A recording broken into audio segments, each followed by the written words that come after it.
This is the second Ecowas Extraordinary Summit on the socio-political situation in the Republic of Niger.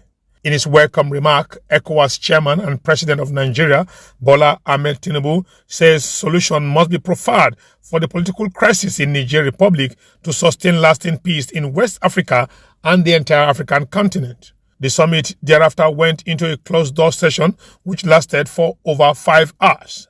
In a communique issued at the end of the summit and read by the president of ECOWAS, Umar Aliou Traoré, the regional bloc directed the defense chief of member nations to activate and deploy the standby force to restore constitutional authority in the Republic of Niger. Direct the committee of the chief of defense staff to activate the ECOWAS standby force with all its elements immediately. Order the deployment of the ECOWAS standby force to restore constitutional order in the Republic of Niger.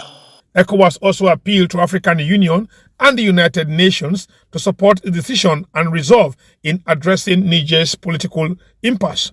Further call on all partner countries and institutions, including the United Nations, to support ECOWAS in its effort to ensure a quick restoration of constitutional order. The ECOWAS chairman, in his closing remark, noted that all options, including the use of force, is still on the table. No option is taken off the table, including the use of force as a last resort.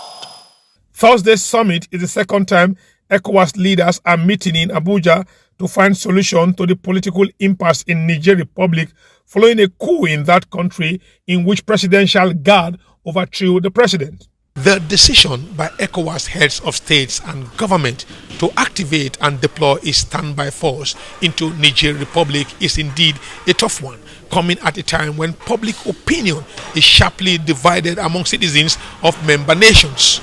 ECOWAS has over the years been described as a toothless bulldog.